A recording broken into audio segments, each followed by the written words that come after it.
Good day, everyone. So we are the group 2, and today we're going to topic about the chapter 3, which is the policing of selected countries and international policy. So for our first country, we have is the China. So for China, we have MPS, or the Ministry of Public Security. So they are the principal police and security authority or domestic security agency of the People's Republic of China, or the PRC. And we also have the PAP, which is the People's Armed Police Force. They are responsible for the internal security, anti-terrorism, and law enforcement and maritime rights protection in China. So the counterpart of MPS in the Philippines is we have the PNP, or the Philippine National Police, and for the PAP, the counterpart of the Philippines is we have the SWAT, or the Special Weapons and Tactics, and the SAF, which is the Special Action Force. And we also have the 4 levels of policing by MPS. We have the national level, we have the provincial level public safety bureaus, we have the municipal level public safety bureaus, and lastly the country and urban district level, or some bureaus. We also have this what we call the grassroots level, and we can find here the Pai Chu So, or the police stations, which serves as the direct point of contact between the police and the citizens. Moving on, we have is the India. For India, we have the IPS, or the Indian Police Force, is one of the 3 All India services as envisaged in Constitution of India, along with Indian Administrative Service and the Indian Forest Service. So there are three kinds of PNP, and in India we have the IPS, IAS, and the IFS. And fun fact is that India was colonized by the United Kingdom, and the former name of the IPS is the Indian Imperial Police. And right after they got their freedom or their liberty from the United Kingdom, it was changed to IPS in 1948. So we also have levels of policing. In India, we have the federal, or the government itself. Letter B is the state or the people. Letter C as the territories or the geographical land of the India. So the Indian policing. So this is the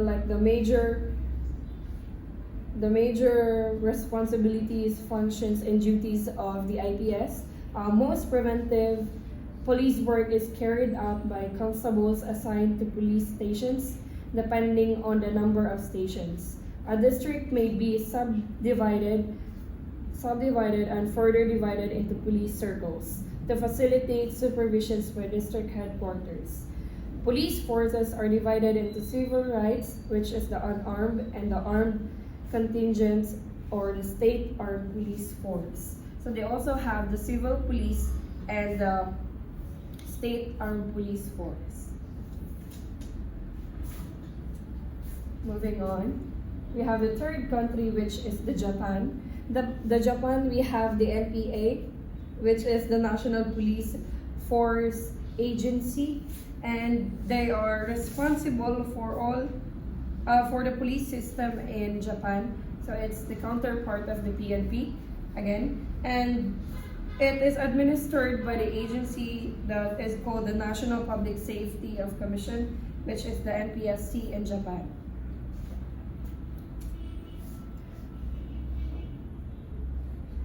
And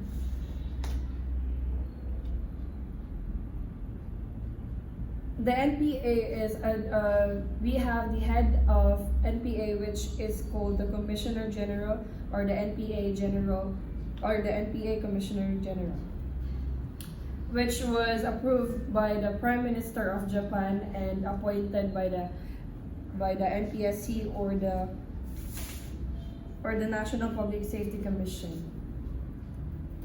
We also have the bureaus and departments in NPA.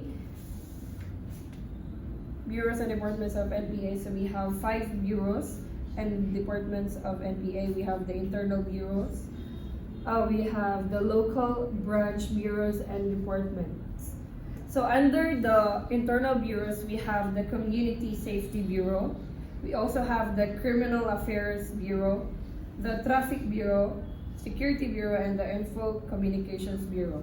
So for the letter B, which is the local branch bureaus and departments, we have 2, which is the regional police bureaus and the prefectural police departments. So for Japan, they also have this what we call the Koban system. The Koban is like a small police box which also serves as the communicant for the citizen and the police itself. And approximately there is 15,000 police boxes or the Kobans. Meanwhile, in the Philippines, we only have 1,766 police stations overall of the Philippines. So Japan is very advanced in their police system, and they are very hands-on with their community or their society. So that's it for my part. I'm gonna pass it through my colleague here, which is Urbanic Leaf. North Korea, they have the Ministry of People Security or the MPS. And the State Security Department are responsible for internal security in North Korea. So the main organization in North Korea is the MPS, which is the equivalent of the PNP here in the Philippines. So the question is, what is the main function of the MPS? It is responsible for internal security, social control, and basic police functions. So, as we know that since the MPS is the main law enforcement organization in North Korea, so they are responsible for maintaining social control and also enforcing those laws that are made in the nation itself. And also they are the ones who do the basic police function as we know them. So next is we have the levels of policing by the MPS. So the ministry has vice ministers for personnel, political affairs, legal counseling, security, surveillance, internal affairs, rare services, and engineering. So there are approximately 27 bureaus, but the functional responsibilities of only some of the bureaus are known, such as the following. So first is we have the national level. So first is the Security Bureau. It is responsible for ordinary law enforcement and most police functions. So the Security Bureau is sila ang kanang mga staff personnel nga directly engaged sa community para sila ang mo supervise or sila ginamabantay nga ang mga laws nga gipasa sa kanang country is ma-follow, o sila pud ang make sure nga ang sistema sa country o ang public order is na-maintain. So next is the Investigation Bureau. So it handles investigations of criminal and economic crimes. So as stated sa name, sila ang handle sa investigations sulod sa country, like criminal investigations or kanang mga investigations nga directly nga gina-assess nila kay para ma-determine nila ang cause sa crime nga na-commit, kung kinsa ang nag-commit o kinsa ang mga victims sa crime nga na-commit. And also economic crimes. So kaning economic crimes kay also mga crimes sila, pero ang kalayan nila sa criminal crimes is ang economic crimes is dili directly ang people ang ang victim, kundi sila tertiary or secondary nga victims, kaya directly nga madamage sa economic crimes is ang economy sa kanang country. Like let's say for example, naay may tabo nga problem nga maka-cause of problem sa trade and industry sa isang country. So ang ilang economy is murag manang kaguba. So ang kanang mga resources nga ginapasa-pasa nila in between sa duha ka countries is ma-disturb. So magproblema ang nila economy, especially if ang supply sa isa ka company is ma-damage. So especially if kanang na-damage nga nga company is dako pod o kuan bitaw revenue nga nasulod sa ilang country, if kana ma-damage, maapektuhan gid ang tibuok ka country nila sa ilang economy. So next is we have the provincial level. So also below the ministry level, there are public security bureaus for each province and directly administered city. These bureaus are headed by either a senior colonel or a lieutenant colonel of police, depending on the size of the population. Public security departments at each city or country or smaller substations through the country are staffed by personnel. They are organized roughly parallel to the ministry itself and have several divisions responsible for carrying out various functions. So ang kaning provincial level nga level sa policing sa MPS is as stated nga roughly parallel siya, so akbang lang din siya sa national level, except ang ilang scope of jurisdiction is only limited sa ilang respective nga metropolitans o ilang mga provinces kung asa sila na station or na locate, unlike sa kaning national level nga mga bureaus kay ang tibuok country ang ilang ang ilang makontrol o ilang ma-assess. So moving on, we have the Saudi Arabia. So the police department of Saudi Arabia, Ministry of the Interior Safety, is divided into three forces. So kaning sa Saudi Ministry of the Interior kan sila na divide siya. First is the regular police, next is the secret police and the religious police. So first we will look into the regular police. So the Department of Public Safety is the official name of the regular police, and they handle most day-to-day police activities. So kabalo naman taon sana ang kanang pag ensure nga ang public order is na maintain, pag make sure nga ang mga laws nga napasa is kanang walay crimes nga metabo or like ma-follow gid siya ang mga orders nga ilang gipasa para pod ma-maintain ang peace sa ilang palibot. Next is we have the secret police or the Mabahith. It deals with domestic security and counterintelligence. So ang kaning secret police or Mabahith kay mo sila ang mga personnel or like ang sector sa ilang three forces nga gahandle sa domestic security. Una si domestic security is ang seguridad sa ilang nation bill is ilang gina-make sure nga ang kanang ilang country is safe from any kanang mga threats from other countries nga makadaog kagubot sulod sa ilang area or ilang territory.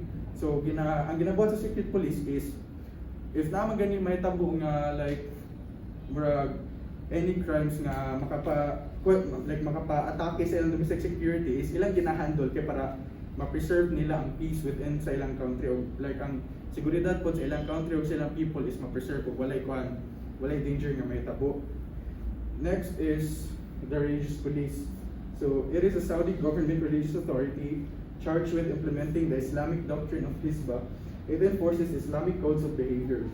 It is also known as the Motawa. It is a name used for individual religious police.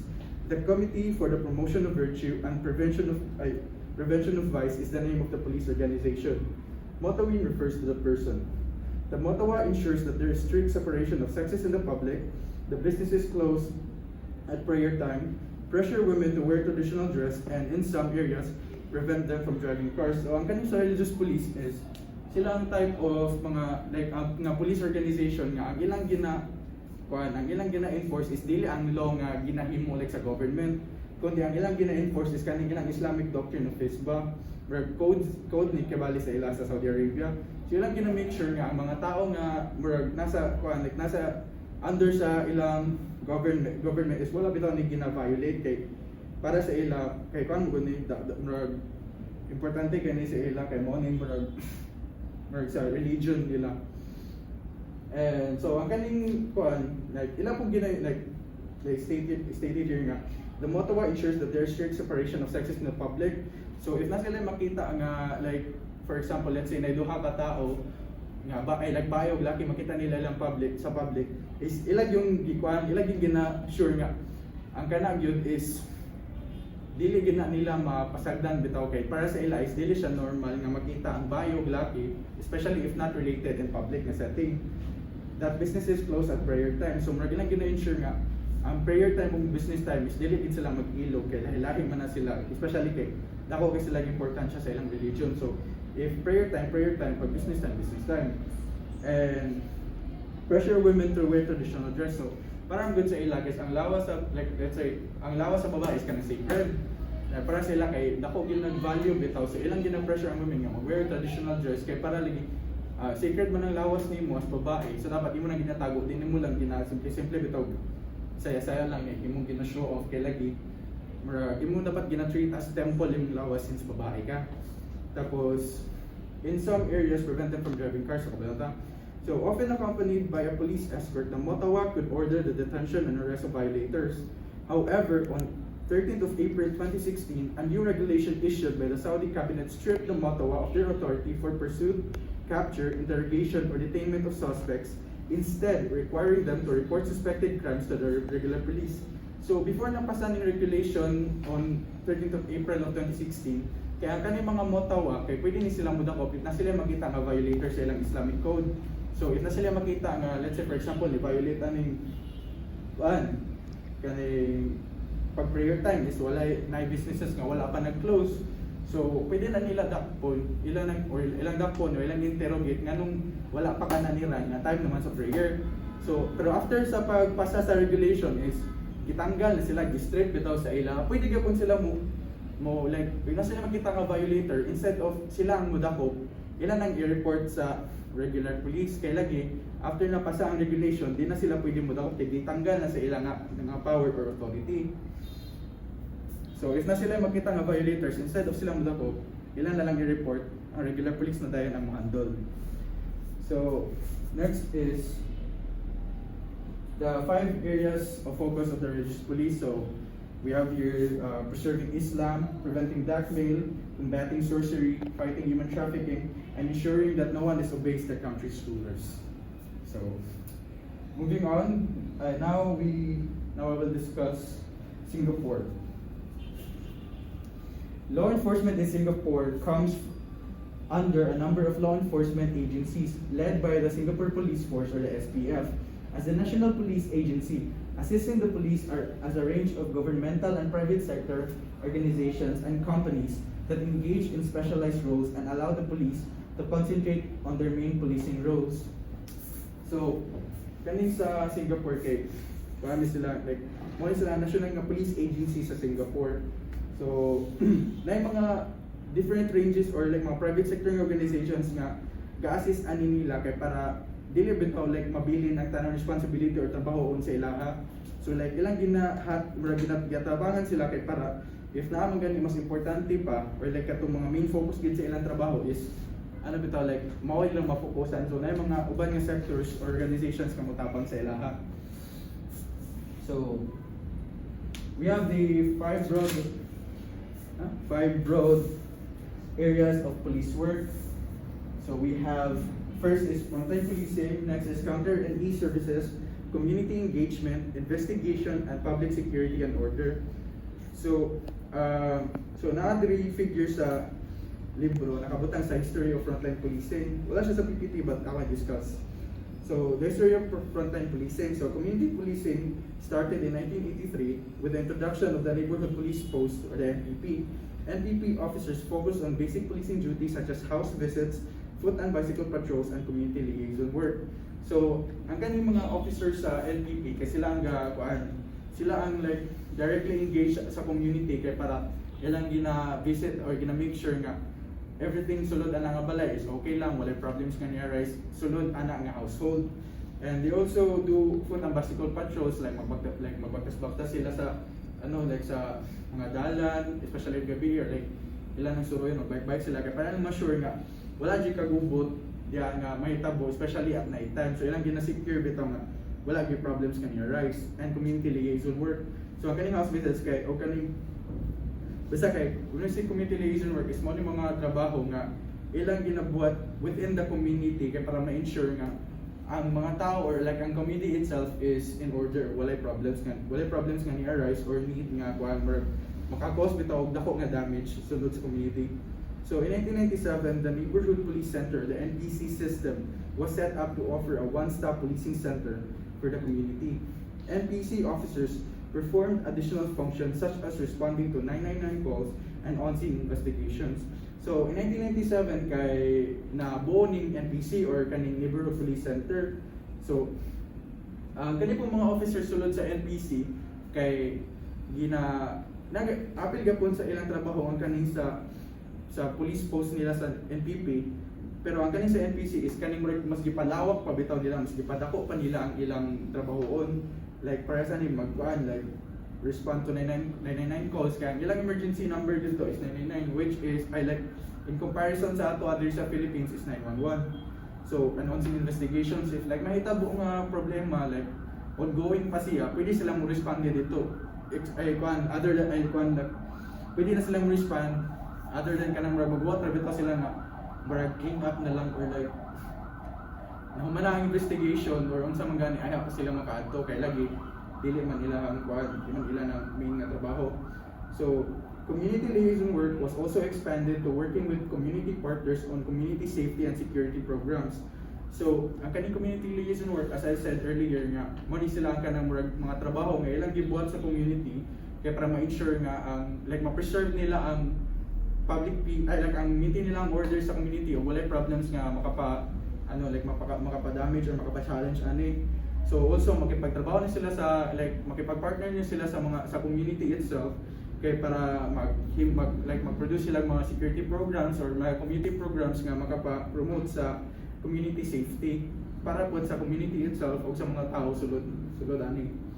So na pinakabutang dire nga in 1987 ang total crime nila is 36,975 cases with a crime rate of 974 per 100,000 population.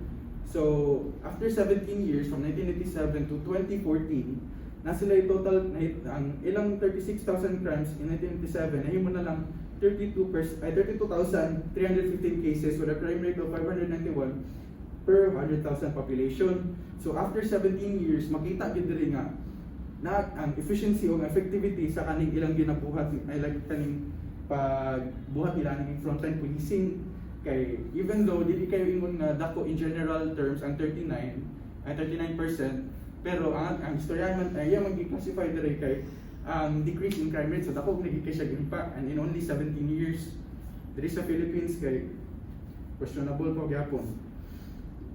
So now we move on to the next figure kaning sa areas of change. So ang kaning frontline policing kay murag gina-transform siya into 4 areas which is ang COPS or COPS. So na sila kaning naka-divide siya into our systems, people, technology, and partnerships. So first atong ikuaning systems ang nakabutan there is reorganizing the NPCs. So ang kaning pag-transform nila ani kaning COPS kay ila gyud gina-reorganize ang NPCs kay para mas ma-ensure pa no well-equipped ning mga personnel sulod ani kay para po or para ang resources nila is prepared na bitaw whenever kung kailangan ng ilang tabang. So people, competitive salary package, developmental opportunities. So ang kaning kuan sa people pod is directly ang personnel sulod ani. Ang personnel ani. So nagkuan sila og competitive nga salary package o developmental opportunities kay para sa like more extra benefits sulod sa sa mga personnel. And now we have the technology. So deployment of police cameras and HDB blocks. So marag ilan ang mas upgrade nila ilang mga technology kay para kung na sila kailangan mga like in technical nga mga situation so well equipped na pud sila. Ug also enhancing the neighborhood police post. So kaning mga post nila is ila pang ginapa-enhance or ila pang gipadako or like ang the post itself is ilang ginaana man upgrade. And partnerships is community safety and security programs. So as I stated gain na sa katong mas gipalawak pa niya ang ilang community liaison work so mao pa ni sa partnerships na kay partner sila sa mga tao sa community kay para makaproduce og security programs or mga community programs para mas ma-promote ang community safety o public safety. And that is it for Singapore. Now we move on to the last country which is South Korea. So the Korean National Police Agency or the KNPA, also known as the Korean National Police or the KNP, is one of a few police organizations in South Korea and is run under the Ministry of Interior and Safety. As a national police force, it provides all policing services throughout the country. The agency is divided into 18 local police agencies, including the Seoul Metropolitan Police Agency. Local police agencies are not independent of the national police. South Korea has a relatively unified and integrated approach to law enforcement. For example, the KNPA provides all general policing services throughout the country. Due to the unitary system, local police organizations are directly under the KNPA. So, kaning KNPA, kay sila ang agency or organization nga were at the top of the food chain kibali sa South Korea. So, money ang equivalent sa PNP here sa Philippines. So, now we have the functions of the KNPA according to level. First is the National Police Headquarters. It exercises authority over all police components. So, kaning National Police Headquarters, ay kaning ilang agency, kaya naman gina mga different sectors or like mga different components, kaya di naman gina directly, like ang KNPA, mo lang gina. Sulod sa KNPA, kaya naman yung mga different na sectors sa sulod ana. Tapos, ang kaning National Police Headquarters, sila ang sa pinakataas. Sila ang exercise of authority, kung magkaan ba, sila ang magsugo or basta sila ang command or supervise over sa tibuok nga kuan mga police components under nila, kaya sila man ang nasa pinakataas sulod sa KNPA. So next is we have the Metropolitan and Provincial Police Bureaus. They are responsible for maintaining public order and directing and supervising their own police stations. So kuan sila mga police stations or like mga police stations nga ang ilang scope of jurisdiction is only silang katong laging respective metropolitans or provinces kung asa sila na-locate or na-situate. So, ginatagan silang responsibility which is to maintain public order by directing and managing or supervising their own police stations. So, sa ilang mga respective provinces or metropolitans, kaya naman sila kaugalingong police stations nga ilang gina-manage kaya para if ever na yung situations mo arise, dili na directly like mo ato pa sa pinakataas or sa layo ang katong mga tao sa mga provinces kundi na sila much closer nga police stations. So dito na sila muduol. So third is we have the police stations. So they are responsible for maintaining public peace within its own precinct. The police station had a functioning section such as, so first we will talk about the administration and public safety section. So it is responsible for operation and supervision of police substations and boxes, litigation of minor offenses, traffic control, and crime prevention. So sila ang ga-supervise o ga-operate sa kanang mga police substation or boxes. Kung yung mga police substation or boxes kay mga types of police station gyapon sila pero mas gamay kaysa in contrast sa kanang mga dako gid nga kuan mga dako gid nga precinct, magagmay lang ni sila nga gina-integrate sa community. So, litigation of minor offenses. So, silang ga-litigate if may tabo, silang ga-assess, silang kung paan pa, kung ibutan na to sa trial, kay silang ga-litigate sa kanang mga felony cases or like, diri kay mga minor offenses man. So, sila ang ga-assess bitawan ni kung saan panghit tabo, kung saan ang ibuhaton ani. O, traffic control, o crime prevention. Next is we have the security section. It is responsible for maintaining public order. So silang make sure ga supervise or like ga make sure nga ang sa community is na maintain the public order, walay kagubot nga ni tabo sulod sa community, like everything is at peace, everything is in order, wala gyud problems. Now third is we have the investigation section. It investigates criminal incidents, lawsuits, booking criminals, custody of suspects, detention, cell management, and transference of cases and suspects involved in criminal cases to prosecution authorities. So first criminal investigates criminal incidents. So if may tabo nga mga incident nga murag involved o bitaw like mga crime which is mga commissions nga murag against bitaw sa law nga gipasa or gibuhat.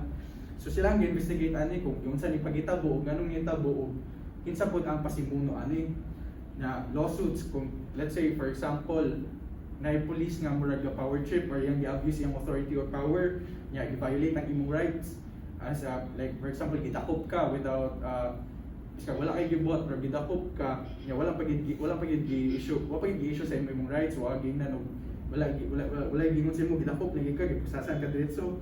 So pwede ka mo file og lawsuit ana, pwede niyo siya i-report nga markuan nga illegal yang gibuhat o against merg sa code bitaw.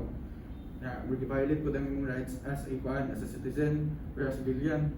Next is we have booking criminals. So if dakpo ng criminal ginabook man gina nila ang ginasud silang sistema or sa system dito sa ilang mga precincts kung asa nagidala.